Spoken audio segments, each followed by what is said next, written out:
Manakah yang lebih dahulu diciptakan? Nabi Adam alaihissalam ataukah manusia purbakala? Assalamualaikum warahmatullahi wabarakatuh. Seperti yang kita yakini bahwa Nabi Adam alaihissalam adalah manusia pertama yang diciptakan Allah Subhanahu wa taala dan diturunkan ke bumi. Padahal dalam sejarah kita pun tahu bahwasanya ada kehidupan prasejarah di mana manusia purba lebih dahulu ada sebelum Nabi Adam diturunkan. Al-Quran menceritakan tentang kejadian manusia. Namun, Al-Quran juga memberitakan bahwa sebelum kejadian manusia, bumi sudah ditinggali oleh makhluk-makhluk lain. Hanya saja tidak diterangkan secara jelas makhluk apakah itu. Boleh jadi makhluk tersebut adalah manusia purba zaman prasejarah. Ketika Al-Quran berbicara tentang manusia pertama ini, sudah dinyatakan secara jelas bahwa manusia diciptakan dari saripati tanah, kemudian dihembuskan ruh, maka jadilah dia manusia.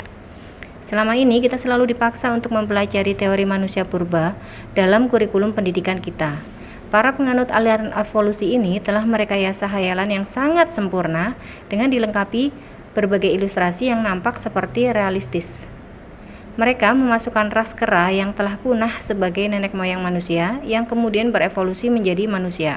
Hal ini tentunya bertujuan untuk membantah Al-Quran bahwa Adam alaihissalam sebagai manusia pertama. Faktanya adalah manusia purba yang hidup di zaman prasejarah tidak ada yang berevolusi dan bahkan tidak pernah ada. Tidak jarang teori-teori kebohongan mereka terungkap. Contoh kasus yang paling terkenal adalah manusia Piltdown Inggris. Adalah Charles Dawson, seorang paleontologi tahun 1912 yang mengklaim telah menemukan tulang raham dan fragmen tengkorak di sebuah lubang dekat Piltdown, Inggris. Tulang itu mirip tulang rahang hewan, namun gigi dan tengkoraknya seperti milik manusia. Spesimen ini dinamakan manusia Piltdown dan diduga berumur 500.000 tahun. Namun, di tahun 1953, hasil pengujian secara menyeluruh terhadap fosil tersebut menunjukkan kepalsuannya. Tengkorak tersebut berasal dari manusia yang hidup beberapa ribu tahun yang lalu, sedangkan tulang rahangnya berasal dari bangkai kera yang terkubur beberapa tahun silam. Gigi-giginya kemudian ditambahkan agar terlihat seperti gigi manusia dan rahang persendiannya pun disumpal. Setelah itu seluruh fosil diwarnai dengan potasium dokromat agar tampak kuno.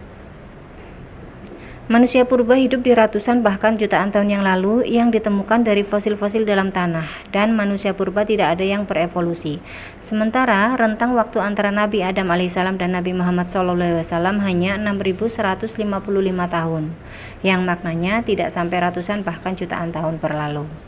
Jadi jawaban yang benar adalah bahwa manusia purba itu tidak pernah ada, sebab teori evolusi juga tidak pernah terbukti.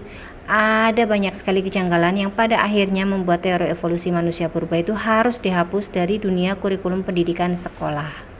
Adam alaihissalam adalah makhluk cerdas pertama di muka bumi, dan dengan kedatangan beliau, maka untuk pertama kalinya bumi didatangi oleh manusia cerdas dari luar angkasa seperti alien.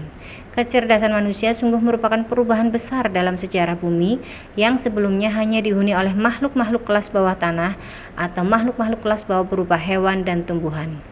Demikian video manakala yang lebih dahulu diciptakan Nabi Adam ataukah manusia purba. Semoga bermanfaat. Wassalamualaikum warahmatullahi wabarakatuh.